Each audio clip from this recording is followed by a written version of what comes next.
Olá, pessoal. Meu nome é Cláudia. Eu sou médica pediatra, intensivista. Atuo na assistência aqui como diarista na UTI pediátrica e sou professora na disciplina desde 2014. Nessa semana, a gente vai estar relembrando os conceitos de infecção relacionada à assistência à saúde, principalmente secundária ao uso de dispositivos, e estaremos relembrando também os conceitos de segurança do paciente, tá? Quando eu falo nesse tema, gente, de infecção relacionada à assistência, a gente precisa de fato compreender o impacto desse tema, o impacto na mortalidade, o impacto no custo, o impacto em relação à morbidade, né? E também conhecer os fatores de risco, os critérios diagnósticos, trabalhar demais na questão da prevenção. Assim, a gente precisa sair daqui muito consciente da importância, em prevenir e também ter noções básicas sobre terapia, que a gente vai aprofundar um pouco mais na próxima semana, né? Mas é o nosso interesse. E quando a gente fala em iras, gente, a gente não pode deixar de falar em morte, porque de fato existe uma relação muito grande, né? E o que mais preocupa a gente é que são mortes evitáveis, né? Em uma parte delas. Então, por quê? Porque se a gente tivesse um cuidado na prevenção, a gente poderia evitar aquele tipo de infecção. Então, é isso que a gente se impacta, né, com os números, e aí eu trouxe números bem impactantes para vocês, que foi uma previsão de um economista, né, europeu, e ele viu que em 2050 as mortes por resistência a antimicrobianos elas estariam no topo das causas de morte, né, e ele já previu 10 milhões de mortes ano. Isso significa, gente, uma morte a cada 3 segundos. Então, imagine, 2, 3, morre. 2, 3, morre. Mas, Cláudia, todo mundo morre. Tem mortes também por outras causas e tudo. Tem, sim. Mas eu estou falando de mortes que podem ser prevenidas, né? Então, a gente precisa trabalhar alguns conceitos que a gente está vendo ao longo aí desses dias, tá? E os números do Brasil, né? A gente viu tanto número aí da Europa, o cara já fez uma projeção do mundo como um todo, e os nossos números. Nossos números, estão sendo assim, controlados e anotados e organizados pela Anvisa, né?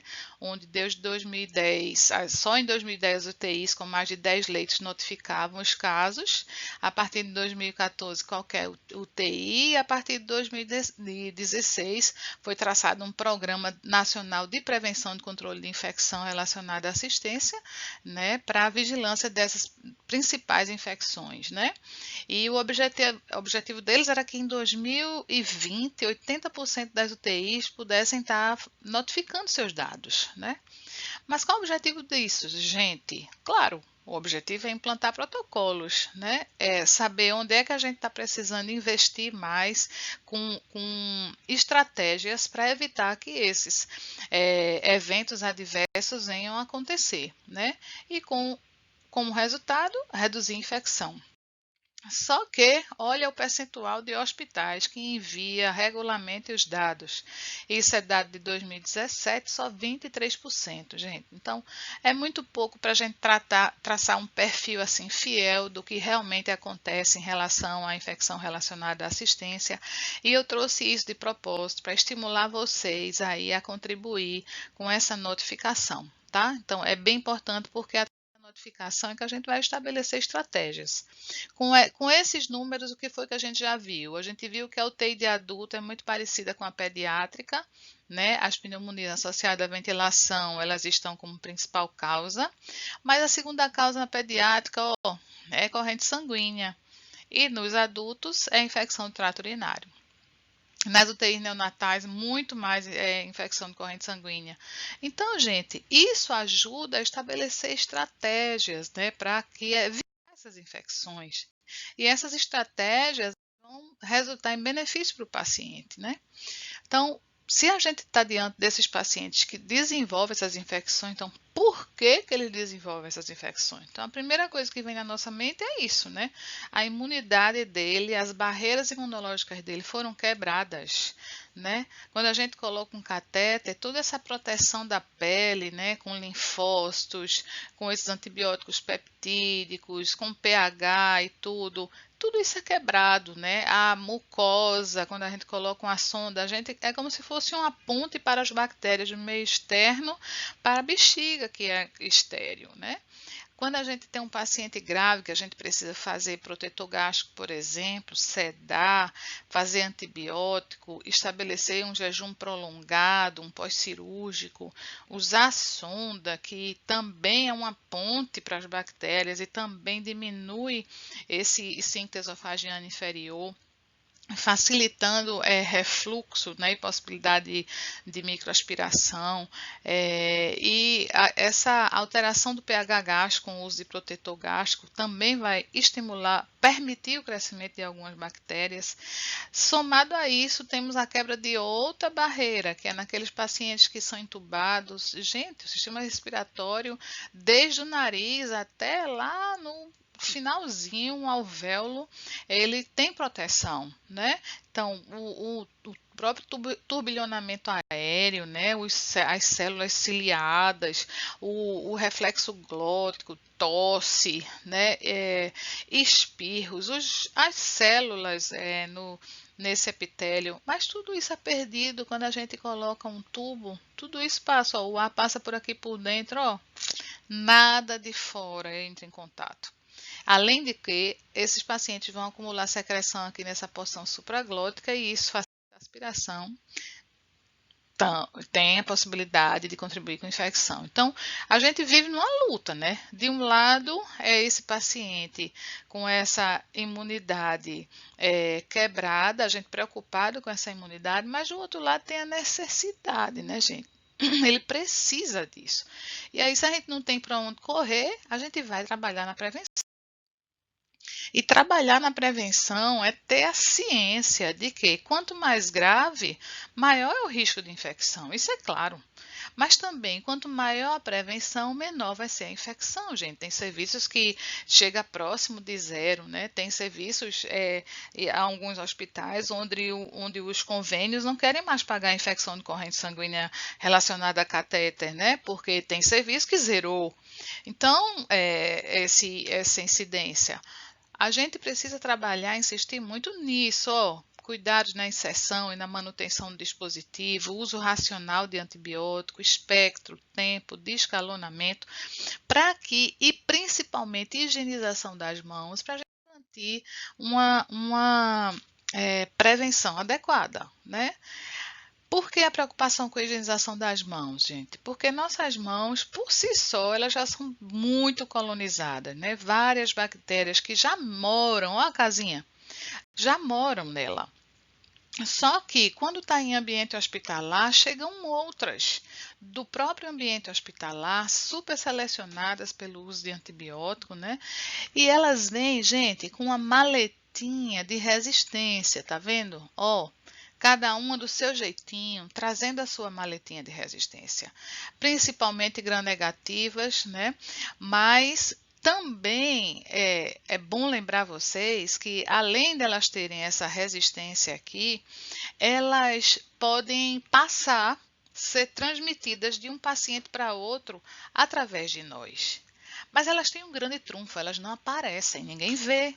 Então, tem pessoas que, mesmo sabendo que elas existem, agem como se elas não existissem.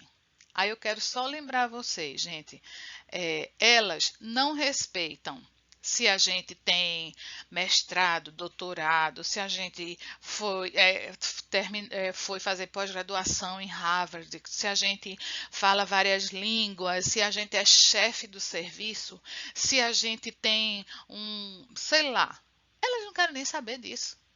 A única coisa que as bactérias respeitam na gente é se a gente lava a mão. É se a gente higieniza a extremidade do catéter antes de administrar medicamento. Elas querem saber se a gente está lutando com as armas corretas. Elas já têm um grande trunfo, ninguém vê. a gente sabe que elas existem e fica tratando como se ela não existisse, elas estão achando ótimo. Então, por favor, elas existem muito, fazem um estrago enorme e a gente precisa se conscientizar disso. Então, de um lado, estão as bactérias. Agora, veja como elas são organizadas. Claro que eu estou, assim, né, tentando trazer de uma forma mais lúdica tudo, mas eu acredito que isso vai ficar na cabeça de vocês. Veja como elas são organizadas. Tem bactérias que têm a capacidade de se aderir, produzir biofilme, né, se aderir à superfície de dispositivos, e esse biofilme ele vai, ao longo do tempo, ele vai se organizando e mantendo uma condição ali de proteção e de facilitação de proliferação daquelas bactérias, né? Então, aquela camada de polissacárido que fica em volta delas, ela é semipermeável, né?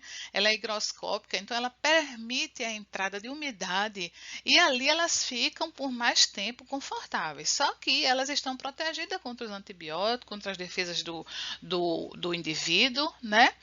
E olha, gente, quando uma bactéria está perto de outra que diz, ó, tu quase morria com aquela dose de Tazocin, rapaz. Aí a bactéria, ó, já que você quase morreu com aquela dose de Tazocin, eu vou dar logo a você esse perfilzinho de resistência meu. Toma esse plasmídiozinho aqui, toma, é teu. E agora você vai ficar resistente também. Te cuida, senão o Tazocin te pega, senão o cefepime te pega. Elas compartilham entre elas os mecanismos de resistência. Então, o que é que elas querem, gente? Elas querem sobreviver. E nós? Queremos o quê? O que é que a gente faz? Olha o que é que a gente faz. Por isso que eu estou perguntando, de que lado nós estamos, né? Nós somos seres humanos, ajudamos as bactérias a serem transferidas a outros e pressionamos para que elas fiquem bem selecionadas e possam provocar doença. Então, a gente está do lado das bactérias, gente. A gente precisa vir para o lado do ser humano e trabalhar a favor dele, higienizando nossas mãos e evitando a transmissão cruzada desses micro-organismos, tá? Então, ó, a gente já sabe de tudo isso. Quebrou a imunidade, os mais graves se infectam mais, precisamos prevenir. As medidas são simples e por que que a gente não aplica, né? Então vamos pedir a PUP, gente. Vamos aplicar essas medidas, tá? Palma, dorso, região interdigital, articulação, polegar, unha, punho. Vamos aplicar essas medidas, gente. Vamos evitar essas infecções. Então, a gente vai trabalhar nessas 3 infecções e agora a gente vai ver especificamente a infecção do trato urinário, tá? Então, a infecção do trato urinário, a gente viu que nas UTIs de adulto ela ocupa o 2º lugar. Mas, gente, isso não vai ser uma coisa estática. Cada serviço vai ter a sua frequência, né, diferente, dependendo do tipo de assistência, do tipo de paciente que é atendido naquela unidade. Então, a gente vai estar vendo aí nesses minutinhos sobre isso. E tudo que a gente vai estar vendo tem um pouco sobre, que vocês podem ver nesse consenso da Sociedade de Infectologia Americana e também da ISA. Então, veja que em alguns serviços quase 50% das idas é por infecção do trato urinário. Claro, quanto maior o tempo de permanência lá do catéter, pior, né? Maior a chance de infecção. E a cada dia vai aumentando a chance de colonização desse catéter, certo? A ponto de que ao final de 30 dias, gente, 100% está contaminado. 100%. Está lá todo cheio de bactérias ou fungos ou... Então, é um dispositivo que a gente precisa, de fato, evitar o uso. 16 a 25% dos pacientes que estão no hospital, 1/4 dos pacientes, vamos arredondar isso, eles vão precisar desse dispositivo, mas só que nem todos, eles vão utilizar, mas nem todos eles precisariam desse dispositivo. Então, outra dica, evitar o uso desnecessário da sonda. Quanto maior for a adesão dessa bactéria ao epitélio urinário, quanto mais a gente tiver selecionado essa flora intestinal, ela vai também colonizar a área perineal e do catéter e vai provocar uma virulência maior. Então, o nosso uso de antimicrobiano também tem um impacto aí, tá? Na virulência. Então, em relação a outros dados epidemiológicos, como toda infecção relacionada à assistência, tem um alto custo, né? É um custo adicional. É um paciente que ia ter alta com 5 dias, ele vai ficar mais uma semana porque fez uma infecção relacionada à assistência. Uma semana, eu digo, no mínimo, né? Então, tem um risco potencial também de infecção com o uso do catéter intermitente. A sonda vesical, né, de alívio, que a gente chama. Mas, gente, é muito menor, é muito próximo a um paciente que nem usa catéter vesical, né? Então, se ele tiver de escolher entre um de demora ou de alívio, escolhe de alívio, né? Contanto que a condição do paciente permita, tá? Alguns não apresentam sintomas, né? E quando vão apresentar já é de um momento assim mais tardio. E os agentes etiológicos, eles são gram-negativos, né? É bem semelhante ao comunitário. Escherichia coli também está ali, não tão frequente quanto nos comunitários, mas está lá. O Escherichia coli está lá, com quase 50%, né, desse responsável pelas infecções hospitalares. E a grande diferença é que essas do hospital, elas têm um perfil de resistência mais importante, né? Elas são produtoras de beta-lactamase, são produtoras de beta-lactamase, né? Pode ser carbapenemase, klebsiella, pseudomonas. Então, assim, tem um perfil de resistência maior. E entre os gram-positivos, a gente chama atenção para os enterococos, tá?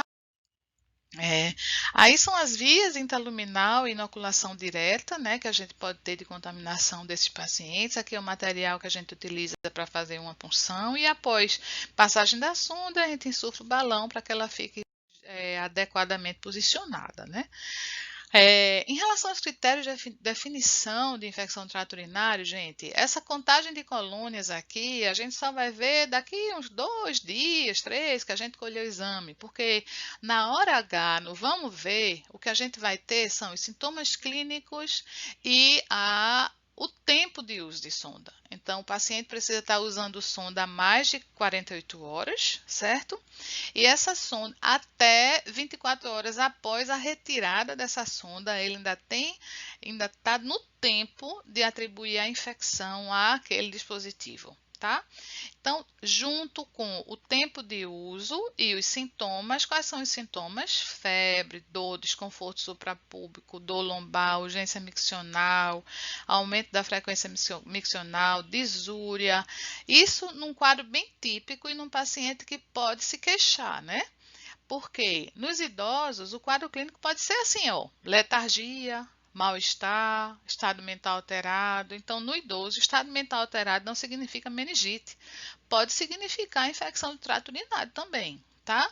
Então, lembrar disso, preciso ter um quadro clínico, preciso ter o uso da sonda, porque se eu não tiver o quadro clínico, vai se caracterizar, mesmo que eu tenha bactéria, como bacteriúria assintomática, a gente não vai tratar na grande maioria das vezes, tá?